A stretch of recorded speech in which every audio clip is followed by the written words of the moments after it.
So, I basically today, as you'll see in a package opening video, if not already, I obtained Tales from Fur After Dark, which is, as I alluded to, a collection of stories, comics, webcomic stories that Eric W Schwartz did based on the Fur After Dark website page, if you will, which features characters that you see in Sabrina Online, but more on the adult side of things. In other words, more, I guess you could say, late night fare or very late night fare, if you get what I'm saying, if you catch my drift.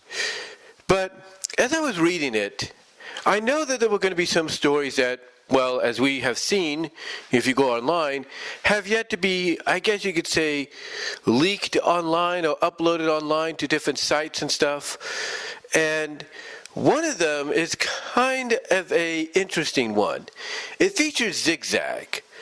And this one is called, I guess you could say, Monster Hunter.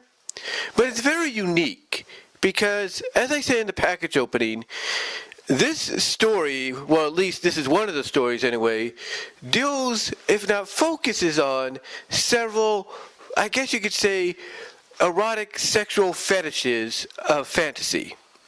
And that's no joke. Long story short, Zig Zag deals with different kinds of vore, if you will.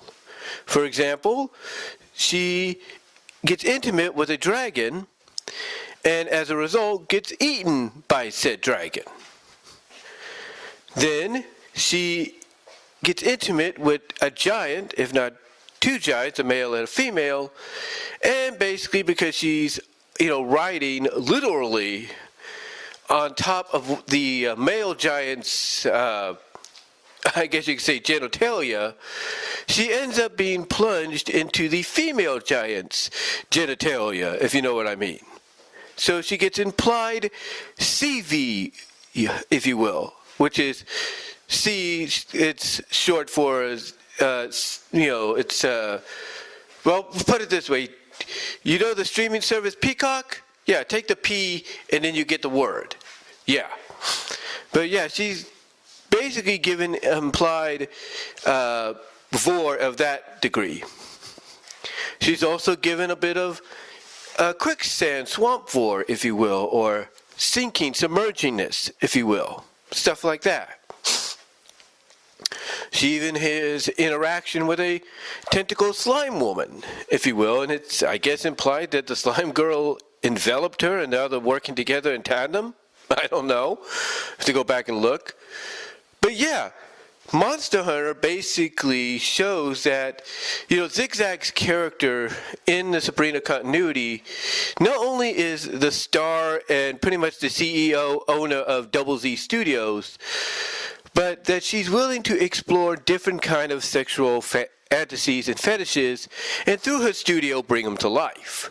That includes, like I said, vore of some kind, or any kind, like the ones I just kind of talked about, as well as other kind of vore.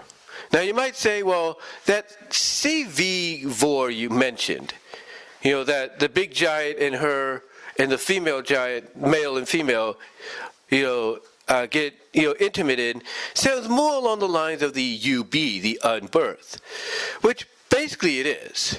But it's a kind of a combination to where she's riding on the genitalia of the guy, and basically he plunges her into the girl, which would kind of constitute as unbirth, but not much, because we don't see it fully, but it is implied. So you kind of get to kind of correct myself from earlier, you're probably right if you heard that. And think, well, wait a minute, that doesn't sound like it's the CV kind of vore that you're implying. It sounds like it's the unbirth. And yeah, it's kind of what it is. So I got to correct myself there, that when she's with the giant, basically, it's implied, the end result is she pretty much gets plunged into the female's genitalia, and it implies unbirth occurs with her. And then, like I said, she has the interaction with the tentacle slime woman, which I guess implies she got absorbed and they're working in tandem, like I said.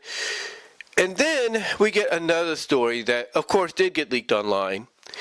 And this is called Ultimate BK. We'll put it that way. Not Burger King, but it's another kind of BK of the more, I guess you could say, sexual nature. And let's just say the end result, and I'm sure some of you have seen this, the end result is her literally submerging in the stuff, if you will, in the white, I guess you could say, the right fluid, if you will. It's like, she gets hit by it, thanks to the males involved, or whatever's being used, the contraptions, and the end result is she ends up basically submerging, drowning in it. And then, of course, she pops up afterwards saying cut and asking where the towel's at. But if you were to take out that last part where she pops up out of essentially a little square pool or tub, it says cut. If you were to cut that part out, yeah, you can imply by saying, yep, she did a drowning, she did a submerge.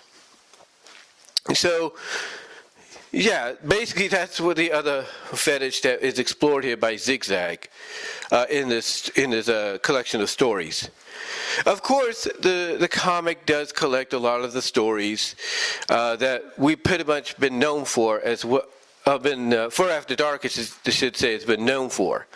Adventure at Home with her and Helena Dish, which was one of the first ones I knew about.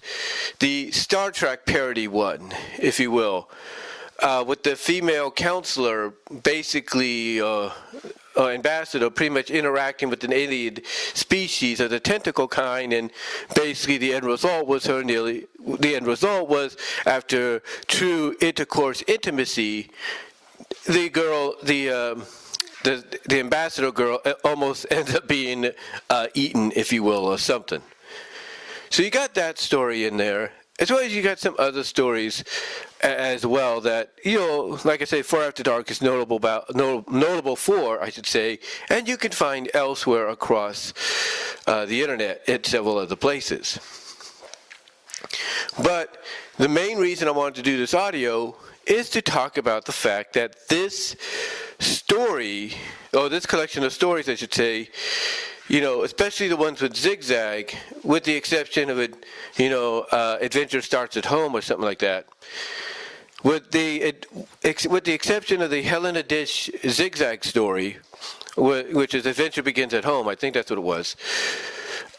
With the exception of that one, the two other ones that she's involved in, the Ultimate BK, which is the last one she's in, and then, of course, before that, the Monster Hunter one, definitely shows that Eric W Schwartz, with the consent of Max Black Rabbit, who created Zig Zag, has no problem basically putting the character into all kinds of different weird fetishes and scenarios of the sexual kind. Even some that feel a little like, uneasy, unusual, and not the thing of a lot of people, he doesn't mind putting it into, or at least implying that it's occurring in some shape or form. Now, I don't know what new Zig Zag stories he's done so far for After Dark. I have to check that out eventually. But I will say this. Ladies and gentlemen, I will say this. If I'm Eric W Schwartz, and this is just me, if I'm him, and Eric, if you do read this, or watch this, or listen to it, if I'm you, then the next thing I do for a Zig Zag story is go crazy with it. Go crazy in all fetish kind of ways. You want to do the vore? Do the vore. You want to do the unbirth? You want to go and do the unbirth. And do it fully if you want to. You want to do the B vore, which is, B is short for upper region of the woman, vore, if you will. Go and do that. You want to do the rear vore. I'm not going to say the A word, but you get the, which is not ASS, but it's AN. The and vore, if you will. I'm not going to say it fully, but if you want to do it that way, go ahead. Totally up to you. Totally up to you. If you want to do the melting vore, not melting vore, but the lustful melt trope or melting gag and everything, go ahead and do that. From what I have seen here with Zig Zag, in these portrayals of these two stories from Tales from Fur After Dark, to me, it shows that Zig Zag is the kind of character that can be utilized in any kind of scenario that you put her in, especially if it involves, especially if it involves centering around sexuality and all that, intimacy and everything.